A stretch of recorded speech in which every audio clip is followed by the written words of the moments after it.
You know what's crazy? Sometimes the person who's actually meant to change your life is the same person who disappears from it first. And I'm not talking about those fake right person, wrong time quotes people post online. I mean real life, the kind where someone walks away and suddenly nothing inside you feels the same anymore. Most people think real love should feel smooth from day one. No confusion, no distance, no silence, just two people meeting and magically fixing each other. But honestly, the deepest connections usually mess you up first. They force you to look at parts of yourself you were avoiding for years. And that's the part nobody talks about. See, psychologists who studied long-term couples found something really weird. The relationships that lasted the longest were not always the couples who stayed together the whole time. A lot of the strongest couples actually broke apart at some point. Some stopped talking for months. Some dated other people. Some thought it was completely over. But years later, they somehow found each other again. Now here's the creepy part. Almost every one of those people changed massively during the separation. Not together, alone. Like life was secretly rebuilding both of them behind the scenes before bringing them back together again. And maybe you're going through that right now without realizing it. Think about that one person for a second. Yeah, that person. The one you still randomly think about at night. The one whose name still hits different. The one you pretend you're over, but deep down, you know they changed something inside you. Now think about who you became after they left. You probably stopped accepting disrespect. Stopped chasing people who gave you mixed signals. Stopped begging for bare minimum energy. Maybe you finally learned how to be alone.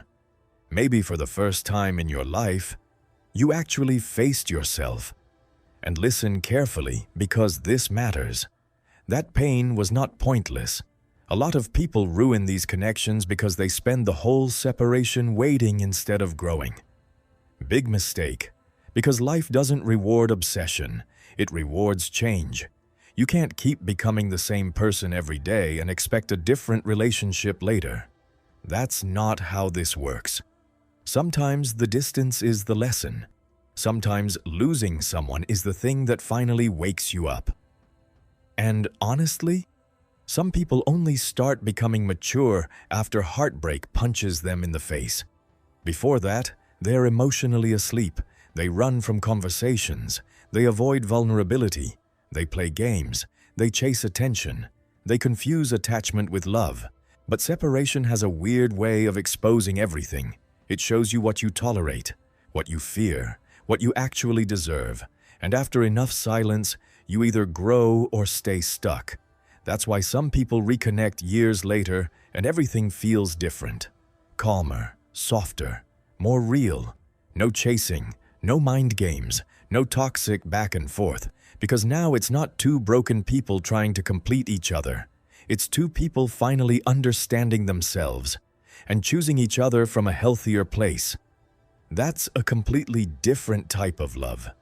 And yeah, sometimes they never come back, but that doesn't mean the connection was fake.